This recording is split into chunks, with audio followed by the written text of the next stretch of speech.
Good day, ladies and gentlemen. Welcome to Golden Gloves. I've got the honor of being in the hot seat here asking the questions to Brian today. As you all know, I'm a contributing writer to The Ring, and we had a very special function this week because Brian was awarded retroactively the Ring Magazine Championship belt. Just a quick background for our viewers, if you don't know, The Ring has been around since 1922, went through several ownerships during that period. They started by recognizing the world champions, the world champion. It was much less complicated in those days. There was usually only one champion. The first holder of the ring belt was Jack Dempsey, in fact, the heavyweight champion of the 20s. And then as they went through different ownerships, they went through a stage where they recognized the champion, still the ring champion, but they weren't giving out belts. Brian and Arnold Taylor was a part of that era where they were recognized as ring champion, but weren't given belts. Then the magazine went through a stage where they didn't recognize champions at all, just had a ranking system. Evander Holyfield fell under that era, was given a belt retroactively, and then when Golden Boy took over, they reinstated the championship policy along with the championship belts. So Brian, finally you got to receive your belt, I think 36 years later, or it doesn't matter, it's academic. How does it feel? Thanks, Droeks. Well, yes, it feels wonderful. I mean, it's quite insane. So for the viewers out there that don't know the background, like you've just said so well, in 1986, when I won the world title from Alfredo Layne, Alfredo Layne had knocked out Alfredo Gomez. Alfredo Gomez was the ring champion, and Alfredo Layne beat him, so he became the ring champion. I knocked out Alfredo Layne, and then I had a defense against Joe Rivera, and I was supposed to get the belt, the ring belt, 36 years ago. So, I mean, it's just so fantastic at the age of 61 now that I'm actually getting presented a ring belt. I didn't think it would get any bigger than the World Boxing Hall of Fame in 2009. I was inducted into the International Boxing Hall of Fame and the World Boxing Hall of Fame, both in 2009. And I thought, well, other than meeting Mandela in 94 and my 14 defenses, I've achieved everything now. It can't get bigger than this. And yet it is. It happens. I get a call from Rodney Berman and from you guys that I'm being awarded with a ring belt. Thanks to my wife, Charlene, I heard afterwards that she's done all this investigation. She started in April of this year with Anson Wainwright from the Ring magazine, the author of the Ring magazine. She said to me, Charlene, aren't you the ring champion? So I said, well, I don't know. I haven't got a ring belt. She said, but you should be. So she investigated and she went into the whole background, as you know by now as well. And she found Anson, she sent him numerous emails, and Anson wasn't even sure. And Anson said, but what about, wasn't Azuma Nelson the main man? And Azuma Nelson wasn't the main man, I was the main man. So thanks to Charlene, I actually got the ring belt. Anson said, great, we're going to present Brian Mitchell with the ring belt. And it happened here in South Africa. What I also want to say is that the WBC champion at the time was one of my boxing heroes, Julio Cesar Chavez. Chavez was the WBC champion the same time I was WBA champion. For a short time, obviously, he moved to lightweight. And I was known as the best in the division by getting the ring belt. So a great honor. I'm very proud, and thank you. Thanks, Droeks. So better late than never, as I say. But take us back to the night in 1986 when you actually became world champion at Sun City against Alfredo Layne. Like you said, Layne wasn't upset by beating Alfredo Gomez, who beat Rocky Lockridge. That's the whole lineage of a belt. Take us through that night at Sun City against Alfredo Layne. Yes, it was amazing. I mean, I was 25 years old. Stan Kasadulu actually came back from doing the Layne and Gomez fight. He refereed it. And he said to my then manager, Carlos Jackman, I can get you a world title fight for Mitchell. I think Mitchell can win it. And it was unbelievable. Here I am, 25 years old, getting a shot at the world title. We're in the height of apartheid. There was nothing happening in sport in South Africa. We weren't competing in soccer, in rugby, in cricket, in anything. And the great Saul Kersner, the late Saul Kersner, managed to get me the world title fight at Sun City. I don't know how he got it right. Obviously, money counted. Alfredo Layne came here, and the rest is history. I knocked him out in the 10th round of a scheduled 15-rounder and became the ring champion and the WBA champion. And it was unbelievable. I think that's still even better for me than beating Tony Lopez in Sacramento in my last world title, because it was the only world title fight that I'd ever had in my country, in South Africa. There were about 6,000 people that the Super Bowl could fit, but I think about 7,000 South Africans squeezed in there that night. And it was mind-boggling. Knocking him down, I felt like I was walking on air. When I knocked him down the first time, I realized 3 knockdown rule applies. if I knock this guy down 2 more times, I'm the world champion.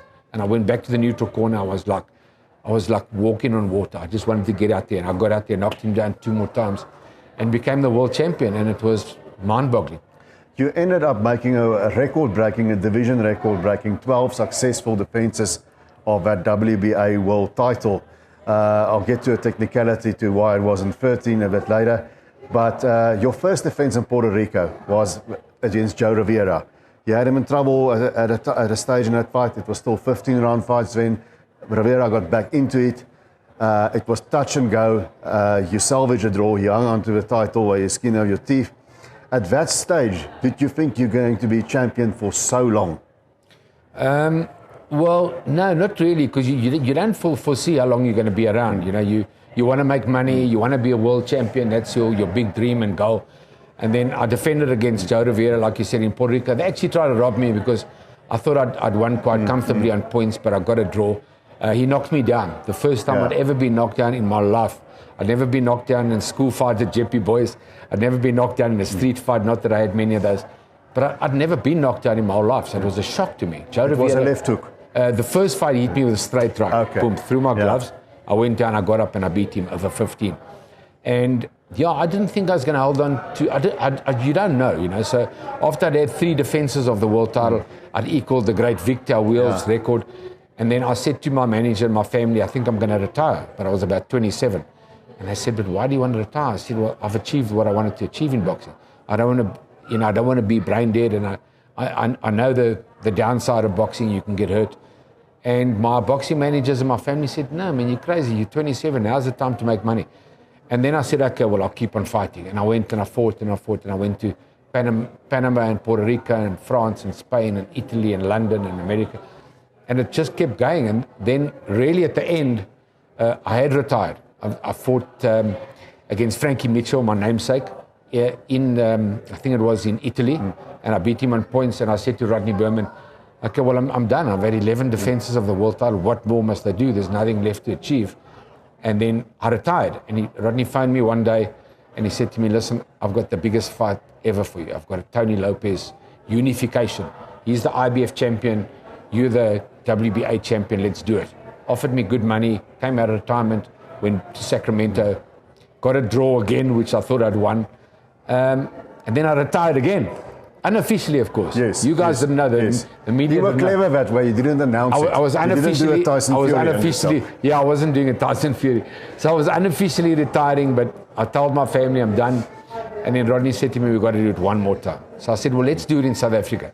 Now, thanks to Nelson Mandela, South Africa's open. We can do a world title fight in this country.